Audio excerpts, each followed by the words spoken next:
නමෝ තස්ස භගවතු අරහතෝ සම්මා සම්බුද්දස්ස නමෝ තස්ස භගවතු අරහතෝ සම්මා සම්බුද්දස්ස නමෝ තස්ස භගවතු අරහතෝ සම්මා සම්බුද්දස්ස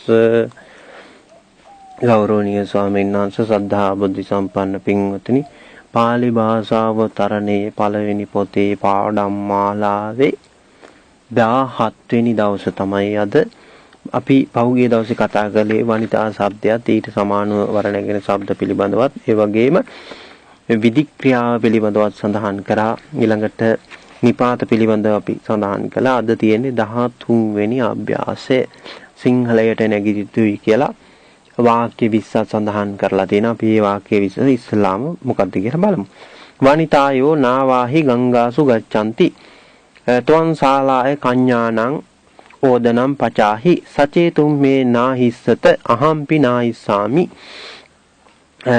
याव तव कन्या आगमिष्यति ताव इद चिट्टाहि लंकाय भूपतिनो सेनायो तत्त जयन्तु देवता वसुधायं मनुष्ये रक्षन्तु तुम मे कन्याय हत्ते मालं ठपेत शालाय छाया वसुदायं अत्ति चोरा इतो मंजुसायो गुहं हरिंसु अत कन्यायो गोदं रक्षाक सक्कराहि पहरिंसु त्वं ततो कत्त गच्छसि यत्त पඤ්ඤාවන්තෝ वसन्ति तत्त अहं गमिष्यामि हत्ति गामं बहितरुणो साका चिन्दी सचे तुम्हे तदा परिसाय कतेස්සත अहंपि कतिस्सामि वनितानं मनयो मंजुसाय अंतो टपेथ मयं गामस समन्ता गुहासु वसाम अम्माकं अम्मा सुवे दोलाय गामं गमिष्यति तुम्हे परिसाय सद्दिं मम कथं सुनाथ यथा मम वर्या कतिස්සති तथा अहं बासिस्सामि दारिका कन्याय नासायं सक्करं කිපි මෙන්න මේ ටික තමයි මේ වාක්‍ය විශ්ව තමයි අපිට සිංහලයට නගන්න තියෙන්නේ පළවෙනි එක වනිතායෝ නාවාහි ගංගා සුගච්ඡanti ස්ත්‍රීහු නැව් වලින් ගංගාවල යත් තොන් ශාලාය කන්‍යානං ඕදනම් පචාහි තෝ ශාලාවෙහි කන්‍යාවන්ට එහෙම නැත්නම් ගැහැණු ළමයින්ට බත් පිසව සචේ තුම්හේ නාහිස්සත අහම්පි නාහිස්සාමි ඉදින් තොපි ස්නානය කරන්නෙහුද මමද ස්නානය කරන්නෙමි යාව තව කඤ්ඤා ආගමිස්සති තාව ඉද තිට්ඨාහි යම් තාක් නොබගේ කන්‍යාව පැමිණෙන්නීද ඒ තාක් මෙහි සිටුව ඊළඟ එක ලංකාය භූපතිනෝ සේනායෝ තත්ත ජයන්තු ලංකාවේ එහෙම නැත්නම් ලංකාවේ රජුගේ එහෙම නැත්නම් ලක් රජුගේ සේනාව එහි ජය ගනිත්වා දේවතා වසුදායන් මනුස්සේ රක්ඛන්තු දෙවිවරු පොළොවේහි මිනිසුන් රකිත්වා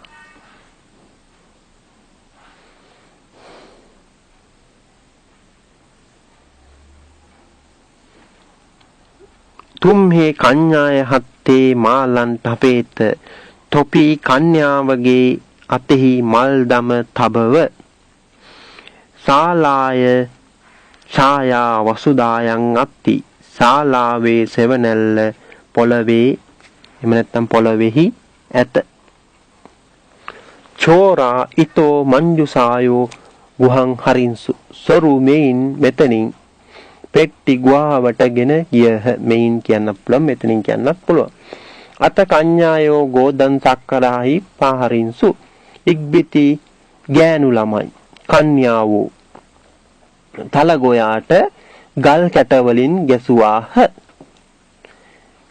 ත්වං තතෝ කත්ත ගච්ඡසි තෝ එතනින් කොහේ එහෙම නැත්නම් කොහි යහිද යත්ත පඤ්ඤවන්තෝ වසන්ති තත් අහං ගමිස්සාමි.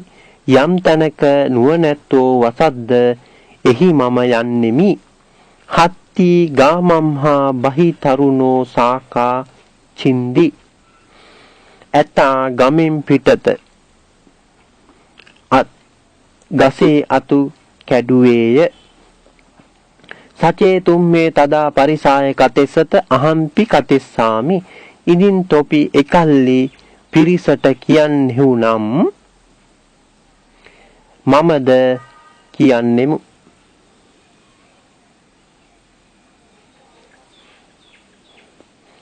වනිතා නම් මනයෝ මංජුසාය අන්තෝ ටපේත. ස්ත්‍රියගේ මැණික් පෙට්ටිය ඇතුලෙහි තබව්. ස්ත්‍රියගේ මැණික් පෙට්ටිය ඇතුලෙහි තබව්.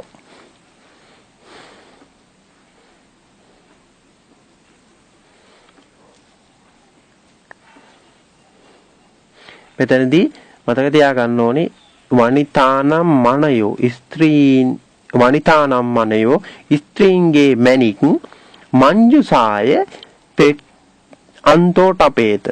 එතකොට මැණික් පෙට්ටිය නෙමෙයි මැණික් පෙට්ටිය ඇතුලේ තබවූ කියලා තමයි අර්ථ ගන්න ඕනේ.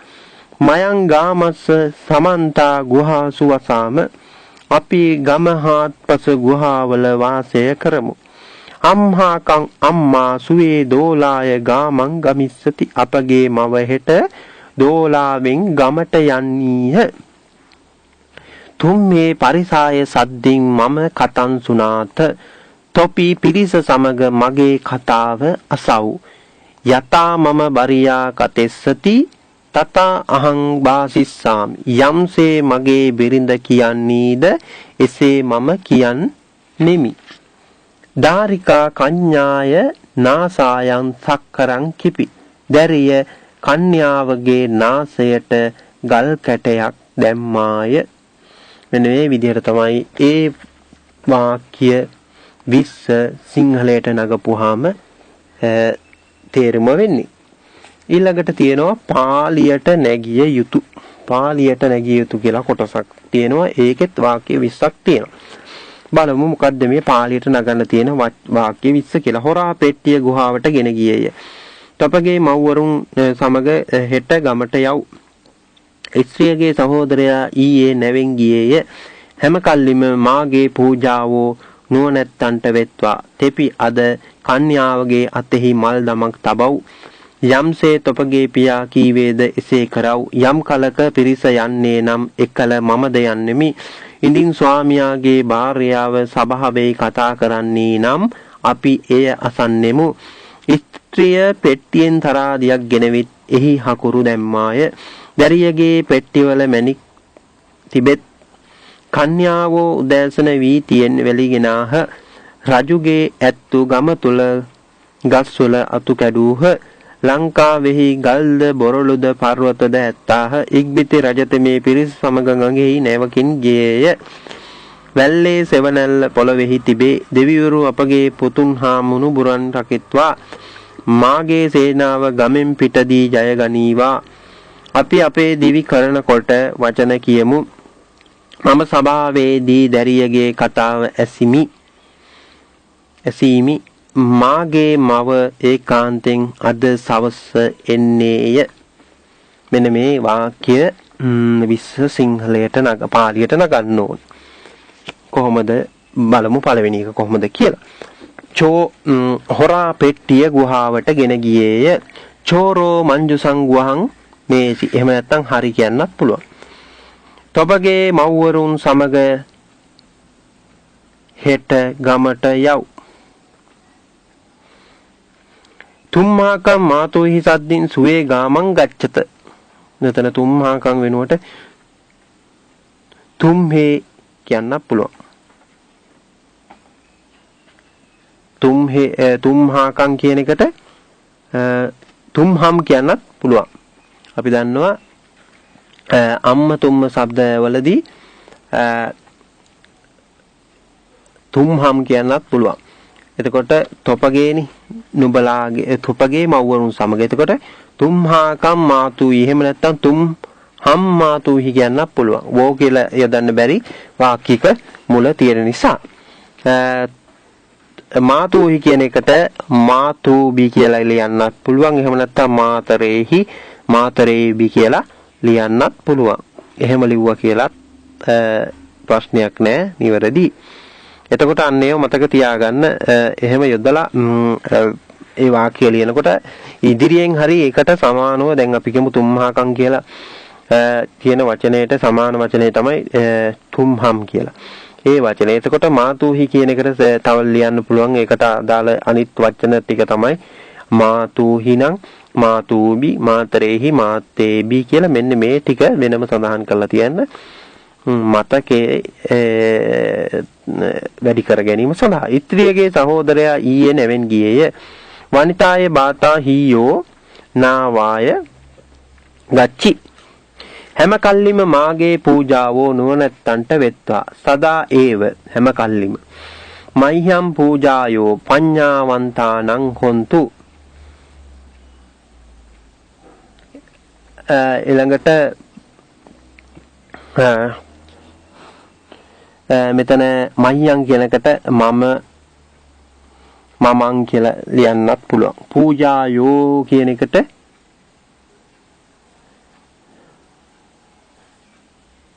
පූජායෝ කියන එකට ලියන්න පුළුවන් පූජා කියලා. එහෙනම් තව පඤ්ඤාවන්තානං කියන එකට ලියන්න පුළුවන් පඤ්ඤවතං කියලා ලියන්නත් පුළුවන්. පඤ්ඤවතං කියලා ලිව්වත් ප්‍රශ්නයක් නෑ. ගුණවන්තානං ගුණවතං කියලා එහෙම සඳහන් වෙන නිසා ඒවා මතක් කරගන්න. එතකොට පහසුවක් වෙනවා.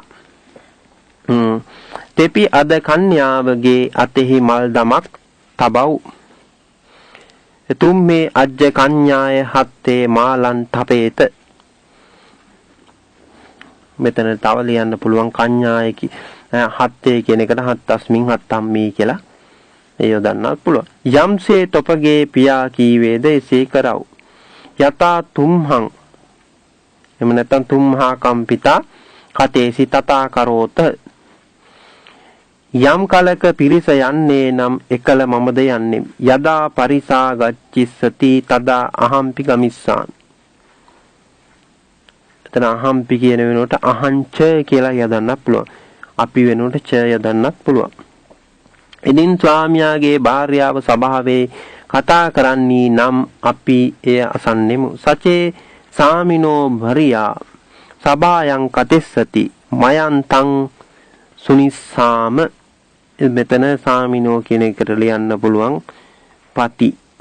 පතිනෝ. එහෙම නැත්නම් සාමිනෝ වෙන සාමිට සමානයි පති. එතකොට සාමිනෝ වෙනුවට පතිනෝ. එහෙම නැත්නම් පතිස්ස. එහෙම නැත්නම් සාමිස්ස කියලා යොදන්නත් පුළුවන්. සභායන් කියන එකට පුළුවන් සභා ය කියලා යොදන්න. මොකද මේකේ අපි දන්නවා සප්තමී විභක්තියේ සභායන් සභාය කියලා වචන දෙකක් යෙදිලා තියෙන නිසා. ඊළඟට ස්ත්‍රිය පෙට්ටියෙන් තරාදියක් ගෙනවිත් එහි හකුරු දැම්මාය. වනිතා මංජුසාය තුලං ආහරිත්වා තත්ත සක්කරායෝ කිපි. එහෙම නැත්නම් සක්කරා කියන්නත් පුළුවන්.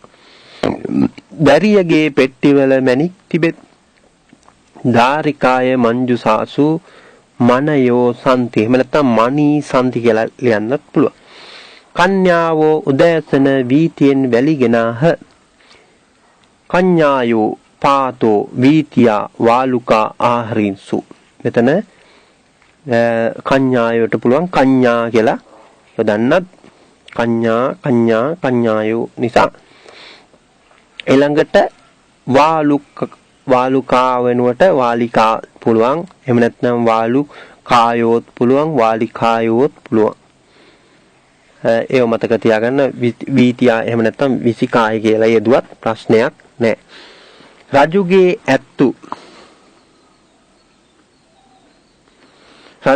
ඇත්තු ගම් තුල ගස්වල අතු කැඩුවහ.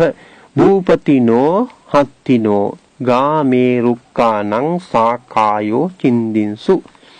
භූපතිනෝ වෙනකොට භූපතිස්ස කියලා යොදන්නත් පුළුවන්. හත්තිනෝ වෙනුවට හත්ති කියලා යොදන්නත් පුළුවන්.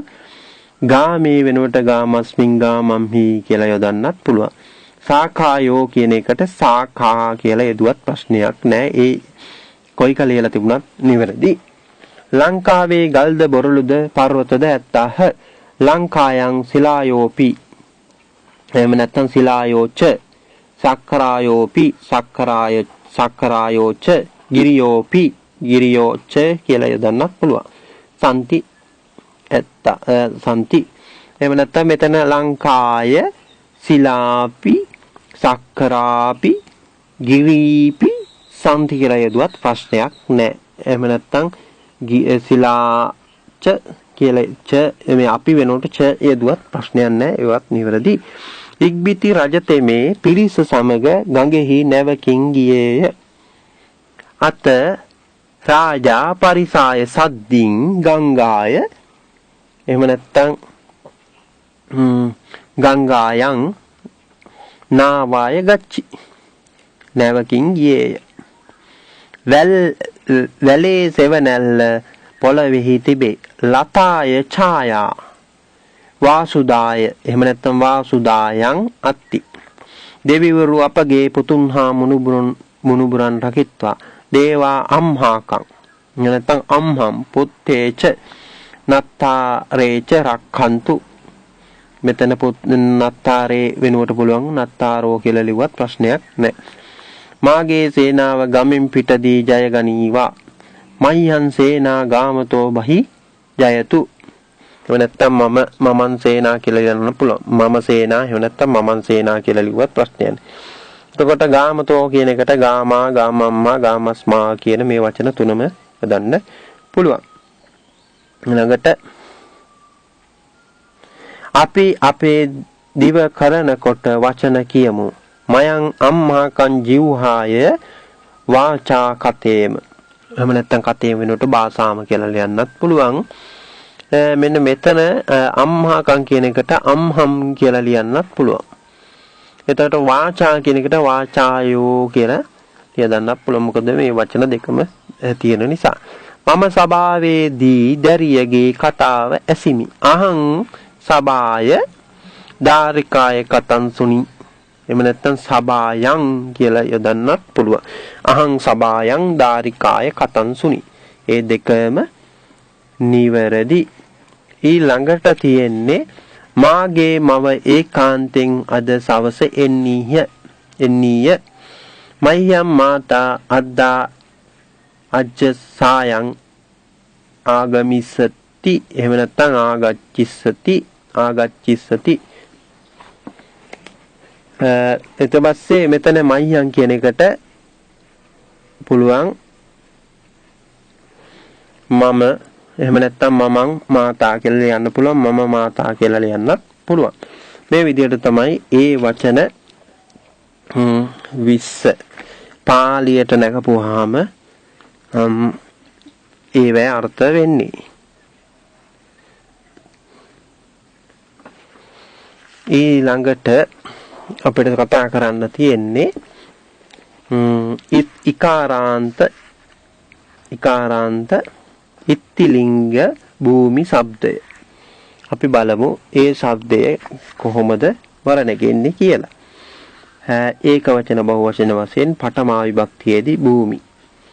ඒක වචනයේදී භූමි, බහු වචනයේදී භූමියෝ. ဒုတိ ය විභක්තියේදී භූමින්, බහු වචනයේදී භූමියෝ. තතියා පංචමී කරණයේදී භූමියා. බහු වචනයේදී භූමිහි භූමිබි. එතකොට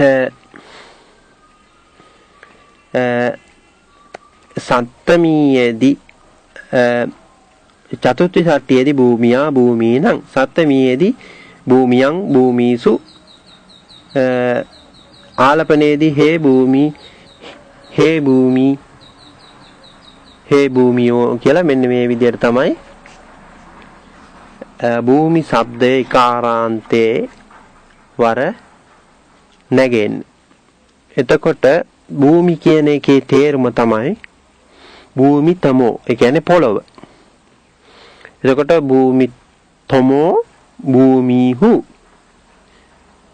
ඉකාරාන්ත පඨමා විභක්ති ඒක වචන බහු වචන වල සිංහල තේරුම වෙන්නේ. ဒုတိ ය විභක්තියේදී භූමිය. එහෙම නැත්නම් භූමීන් තතියා වෙනම් භූමිය කෙරේ භූමිය විසින් එහෙම නැත්නම් භූමීන් විසින් ඔය විදිහට තමයි ඒකේ සිංහල තේරුම වෙන්නේ. ඊටු ටික දැන් අපි සඳහන් කරලා තියෙන නිසා ඒ සිංහල තේරුම සකස් කරගන්න පුළුවන්කම තියෙනවා. ඊළඟට අපි මීට සමානව දීලා තියෙන වර්ණගිලි පොතේ සඳහන් කරලා තියෙනවා ගාථා 3ක්. අපි ඒ ගාථා 3ට අදාළ සිංහල ඒ පදවල සිංහල තේරුමත් අපි විමසලා බලමු. පළවෙනි ගාථාව වශයෙන් සඳහන් වෙලා තියෙන්නේ පත්ති යුත්ති උත්ති කිත්ති මුත්ති තිත්ති කන්ති khන්ති සන්ති තන්ති සිද්ධි සුද්ධි උද්ධි ඉද්ධි උද්ධි බුද්ධි බෝධි භූමි ජාති පීති සුදි නන්දි සන්දි සානි කෝටි දිට්ඨි උට්ඨි තුට්ඨි යට්ඨි පාලි ආලි නාලි කේලි සතිමති ගතිමුති යුවති විකති රති රුචි රස්මි අසිනි වසනි ඕසදි අංගුලි දූලි දුන්දුබි දෝනි අටවි. මෙන්න මේ විදිහට තමයි ඒ ගාථා 3 සඳහන් වෙලා තියෙන්නේ. අපි බලමු මේ ගාථා 3ට ඒ වචනවල සිංහල තේරුම කියලා. පත්ති කියලා කියන්නේ පාබල සෙනග පැමිණීමට කියනවා. පින් අනුමෝදන් කරවීම කියනවා. ගමන ප්‍රාප්තිය කියන මෙන්න මේ වචනවල තේරුම තමයි පත්ති කියලා කියන්නේ. යුක්ති කියලා කියන්නේ යුක්තිය යෙදීම සාධාරණයි. උත්ති කියලා කියන්නේ හිසකේ බෑමට කියනවා. ජීවිකා වෘත්තියට කියනවා. බීජ රෝපණයට කියනවා. කීමට කියනවා. වප සම කිරීම කියනවා. බන්ධන මුත්තියටත් කියනවා උත්ති කියලා. ඊළඟට කිත්ති කියලා කියනවා කීර්තිය අසස ගුණ කතාව. මුත්ති කියලා කියනවා නිදහස මිදීම නිර්වාණය මොක්ෂය. තිත්ති කියලා කියන්නේ ගැටය තෘප්තිය සෑහීම ඇතිවීම. කන්ති කියලා කියනවා ඉවසීම කැමැත්ත ශමාවක් ශාන්තිය. කන්ති කියලා කියන්නේ රුචිය රස්මිය. සන්ති කියලා කියන්නේ නිවන සාන්තිය සංසිඳීම නිර්වාණය කල්යාණය. සන්ති කියලා කියනවා ක්‍රියාපදයක් වශයෙන් වෙත් සන්ති කියලා කියනවා වෙත් කියන. තන්ති කියලා කියන්නේ පෙළ පේලිය බුද්ධ වචනය. වීණා තතටත් කියනවා තන්ති කියලා. සිද්ධි කියලා කියන්නේ සම්පූර්ණත්වයේ සමෘද්ධිය නිවන සිද්ධිය. සුද්ධි කියලා කියනවා පිරිසුදු කිරීම පිරිසුදු බව සුද්ධිය. ඉද්ධි කියලා කියනවා අමානුෂික 이르දි බලය. එහෙම නැත්නම් දියුණුව නැත්නම් සමෘද්ධියට කියනවා. උද්ධි කියලා කියනවා අභිවෘද්ධිය වැසීම වෘද්ධි රෝගය. බුද්ධි කියලා කියනවා ඥානය බුද්ධිය ප්‍රඥාව. බෝධි කියලා කියනවා බෝගස මාර්ග ඥානය සත්‍ය අවබෝධය. භූමි කියලා කියන්නේ පිහිටන තැන. එහෙම නැත්නම් පොළව ස්ථානය බිම පෘථිවිය. එහෙම නැත්නම් පවත්නා තැනටත් කියනවා භූමි කියලා. ජාති කියලා කියන්නේ ඉපදීම කුලය වර්ගය ප්‍රතිසන්දිය වැදීම වංශය නිකාය දෑ සමන් වලටත් කියනවා. ජාති පොප්ප කියලා කියන්නේ දෑ සමන් මල් වලට. විශේෂාර්ථ එහෙම නැත්නම් විශේෂාර්ථ කියලාත් කියනවා. ප්‍රීති කියලා කියන්නේ ප්‍රීතිය සතුට. සූති කියලා කියන්නේ අපි ප්‍රීති ඊළඟට සූති කියලා කියනවා ප්‍රසූතිය. එහෙම නැත්නම් දරුවන් වැඳීමටත් කියනවා. නන්දි කියලා කියන්නේ තෘෂ්ණාව සතුට. සන්දි කියලා කියන්නේ ගැළපීම සන්දය. එහෙම නැත්නම් සමාදාන ගිවිසුමට කියනවා හන්දිය පිළිසිඳ ගැනීම ගෘහ සන්දිය ඝටනයටත් කියනවා සන්දි කියලා. සානි කියලා කියන්නේ තිර රෙද්ද එහෙම නැත්නම් හන රෙද්ද කඩතුරාවට කියනවා සානි කියලා. සානි කෝටි කියලා කියන්නේ අග කෙලවර මුදුන ලක්ෂ සියයටත් කියනවා. උත්කර්ෂයටත් කියනවා. දිට්ඨි කියලා කියන්නේ ඇදහිම දෘෂ්ටි ඇති පෙනීම විශ්වාසය ලබ්ධියට කියනවා. උට්ටි කියලා කියන්නේ වැස්ස වර්ෂාව. තුට්ටි කියලා කියන්නේ ප්‍රීතිය සතුට සන්තෝෂය. යට්ටි කියලා කියන්නේ කොටුව බස්තම සත්‍රියනක දුරට කියනවා, සැර යටියට කියනවා, හැරමිටියට කියනවා. පාලි කියලා කියන්නේ පන්තිය, පාලි භාෂාව, පේලිය, බුද්ධ වචනේ. ආලී කියලා කියන්නේ මියර, නියර, එහෙම නැත්නම් යෙහෙලි. පුල්ලිංගයේදී ගෝනුස්සට කියනවා ආලී කියලා. නාලී කියලා කියනවා නැලිය, පයිප්පය, පියුම් දණ්ඩට. කෙලි කියලා කියනවා, කේලී කියලා කියනවා ක්‍රීඩාවට.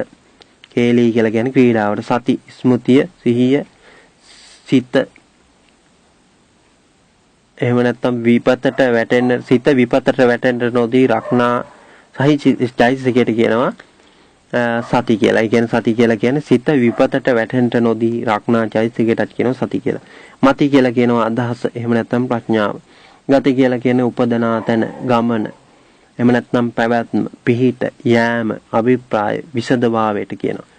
මුති කියලා කියනවා දෘෂ්ටිය, ප්‍රඥාව. දිති කියලා කියන්නේ උත්සාහය, ධෛර්යය, දැරීම, ධාරණය. යුවති කියලා කියන්නේ තරුණය, තරුණිය, එහෙම නැත්නම් යෞවනිය. විකති කියලා කියන්නේ වර්ගය, විශේෂය, යමකින් නිපදූ දෙය, එහෙම නැත්නම් විකාරයට කියනවා විකති කියලා. රති කියලා කියන්නේ ඇලීම, එහෙම නැත්නම් කාම සැපය, කාම ආශාවට කියන. රුචි කියලා කියන්නේ ආශාව, කැමැත්ම, ඇල්ම, දෘෂ්ටිය, නැත්නම් ඉච්ඡාවට කියනවා රුචි කියලා. රශ්මි කියලා කියන්නේ ආලෝකයට, එහෙම නැත්නම් නාස්ලනුවට කියනවා, රශ්මියට කියනවා, එහෙම නැත්නම් සම්පටියට කියනවා, එහෙම නැත්නම් කාන්තියට කියලා. අසිනි කියලා කියන්නේ හෙණය, වසිනි කියලා කියන්නේ වස්ත්‍රය. ඔසදි කියලා කියන්නේ, ඕසදි කියලා කියන්නේ ඔසදි තාරකාවට. අඟුලි කියලා කියන්නේ ඇඟිල්ල. දූලි කියන්නේ දූලි, එහෙම නැත්නම් රජස්. දුන්දුබි කියලා කියන්නේ බෙරය. දෝනි කියලා කියනවා ඔරුවට. අටවි කියලා කියන්නේ කැලය, එහෙම නැත්නම් වනයේට.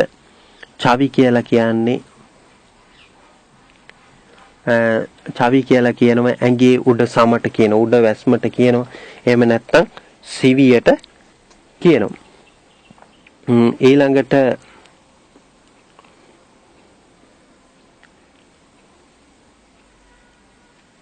රාත්‍රි කියලා කියනවා රාත්‍රිය. නැත්නම් රැය, එහෙම නැත්නම් රෑ කියන මෙන්න මේවට කියනවා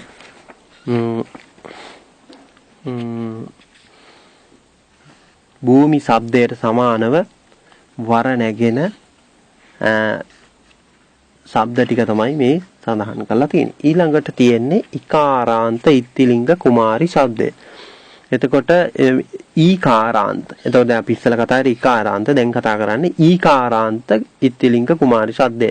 ඒක කොහොමද වර නැගෙන්නේ කියලා අපි බලමු. පඨම විභක්තියේ ඒක වචනයේදී කුමාරී, බහුවචනයේදී කුමාරී, කුමාරයෝ, කුමාරියෝ. ද්විතිය විභක්තියේ කුමාරින්, කුමාරී, කුමාරියෝ.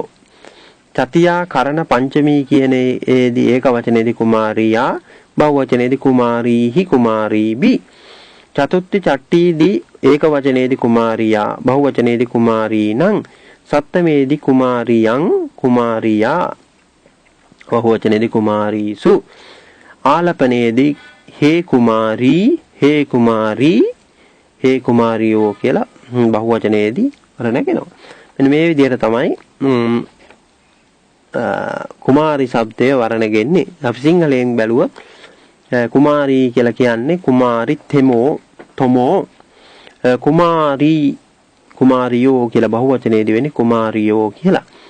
ඊළඟට ද්විතිය විභක්ති කුමාරින් කියලා කියන්නේ කුමාරිය, කුමරිය, එහෙම නැත්නම් කුමරියන්, කුමාරියන් කියලා ලියන්නත් පුළුවන්. ඉතින් මෙන්න මේ විදිහට තමයි සිංහල තේරුම අපි ඊළඟ ඒ වචන වලට අදාළ ඒවා මතක තියාගන්න ඕනි. ඊට අදාළ ගාථාවකුත් සඳහන් වෙලා තියෙනවා වර නැගිල්ල පොතේ. අපි ඒකත් බලමු.